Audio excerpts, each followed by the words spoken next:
আগামী ডাকসু নির্বাচনে ছাত্র শিবির হয়ে গেছে অপ্রতিরোধ্য, অপরাজেয়। তাদের কৌশল, জনপ্রিয়তা এবং প্রার্থী সিলেকশন দেখে হতবাক ক্যাম্পাসের ক্রিয়াশীল সব ছাত্র সংগঠন। ছাত্রদল, বাকছাস, ছাত্র ইউনিয়ন, ফেডারেশন সবাই একসাথে হয়ে নানা কুচক্রান্ত করলেও কোনোভাবেই শিবিরকে ঘায়েল করতে পারেনি। শুরুটা হয়েছিল ছাত্র শিবিরের সম্ভাব্য ভিপি পদপ্রার্থী সাদিক কায়েমকে টার্গেট করে। খোদ এনসিপির নাহিদ ইসলাম, আব্দুল কাদেররা মাঠে নেমেছিল সাদিক কায়েমের জনপ্রিয়তায় ধস নামাতে।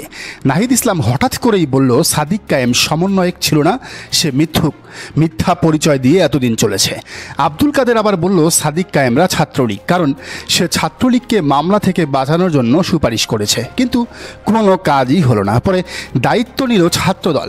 তারা এবার পুরো শিবিরকে গুপ্ত সংগঠন, ছাত্রলীগের লুঙ্গির তলের সংগঠন বলল। কিন্তু দেখা গেল তাদের কমিটিতেই বেশিরভাগ ছাত্রলীগের কর্মী। এই পরিকল্পনাও কোনো কাজে দিল না, উল্টো বুমেরাং হলো। পরে বামরা শেষ খেলাটা খেলতে চাইল ভিসির বৈঠকে। সেখানে শিবির কেন অংশ নিয়েছে সেই প্রশ্ন তুলে ওরা ওয়াকআউট করলো।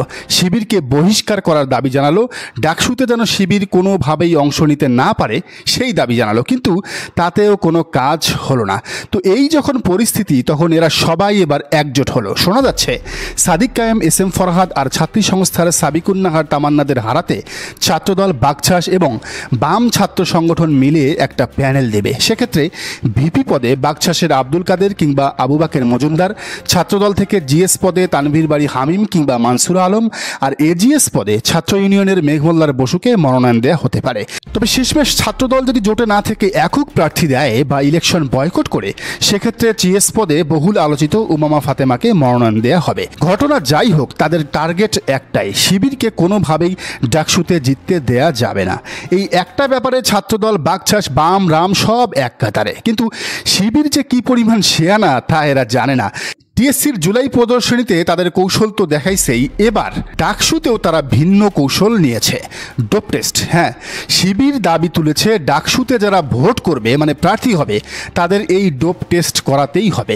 মানে কেউ মাদক নেয় কিনা সেটা যাচাই করে তারপর তাকে প্রার্থী হিসেবে ক্লিয়ারেন্স দিতে হবে, যেটা চাকরির ক্ষেত্রে হয়।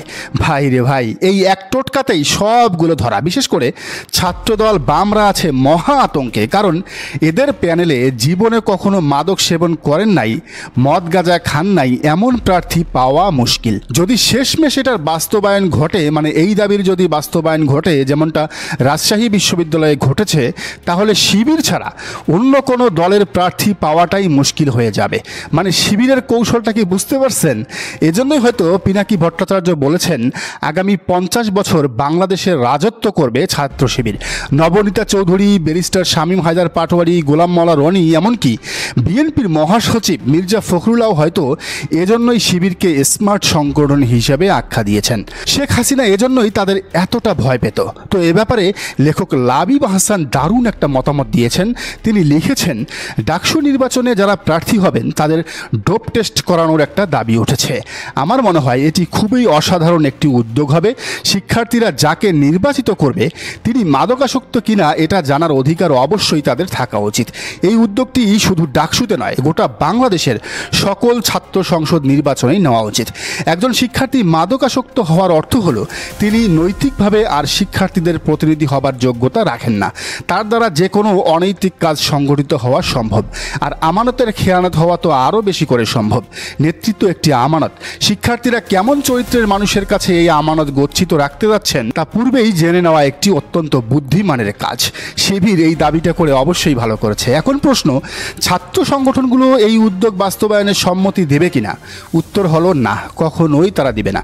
ইসলামী ছাত্র সংগঠনগুলো বাদে প্রায় সকল ছাত্র সংগঠন এই প্রস্তাব বাস্তবায়নে বাধা দেবে, কারণ তাদের কর্মসূচিতে ছাত্র নেতাদের নৈতিকভাবে পরিশুদ্ধ রাখার কোনো এজেন্ডা নেই। ফলে তাদের ম্যাক্সিমাম নেতাই যে মাদকাসক্ত হওয়ার আশঙ্কা আছে তা নির্দ্বিধায় বলে দেওয়া যায়। নিজেদের এত বড় ক্ষতি তারা মেনে নিতেই চাবে না।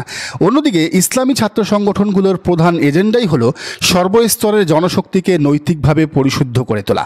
ডোপ টেস্টে যারা উতরে যাবেন তাদের সিংহভাগই ইসলামী ছাত্র সংগঠনগুলোর নেতৃবৃন্দ হবেন বলেই আমাদের বিশ্বাস। ফলে গোটা বাংলাদেশের সকল ছাত্র সংসদ ইসলামপন্থী ছাত্র নেতাদের দখলে চলে যাবে। মেঘমাল্লার বসুরা তাই ডোপ টেস্ট শর্ত বাস্তবায়ন হতে দিতেই চাবে না। কেন চাইবে না তা মেঘমাল্লারের চেহারা দেখলেই সহজে অনিমেয় হওয়ার কথা। তবে ডাকসু ইস্যুতে শিবিরের বিরুদ্ধে বাম রাম বাকছাস ছাত্রদলের মহাঐক্য প্রক্রিয়াকে শিবিরের সফলতা হিসেবেই দেখছেন জয়েনউদ্দিন সরকার। তার মতে ডাকসু নির্বাচনে শিবিরের পরাজয় হলেও আশঙ্কার কোনো কিছুই দেখছি না। ডাকসু নির্বাচনে শিবির নেতাদের নাম থাকাটাই বড় সার্থকতা। হাসিনার 16 বছরে শিবিরের অস্তিত্ব থাকার কথা ছিল না এখানে। আর কোনোভাবে যদি নিজেদের পক্ষে রেজাল্ট নিয়ে আসতে পারে তাহলে সেটা ইতিহাসের মোড় বদলানোর মতো একটা বড় ঘটনা হবে। তবে রাজনীতি বিশ্লেষকরা মনে করেন যত ষড়যন্ত্রই হোক না কেন ডাকসুতে ছাত্র শিবিরের প্যানেলেই দিন শেষে জয়ী হবে। যদিও সে কথা মানতে নারাজ ছাত্রদল বাকছাস বামরা। তাদের মতে ঢাকা বিশ্ববিদ্যালয়ে শিবিরের কোনো ভোট আসলে নাই। দর্শক, আপনার কি মনে হয় জানান কমেন্টের ঘরে। আর এই চ্যানেলে নতুন হলে অবশ্যই সাবস্ক্রাইব করুন এবং বেল আইকনটি বাজিয়ে রাখুন।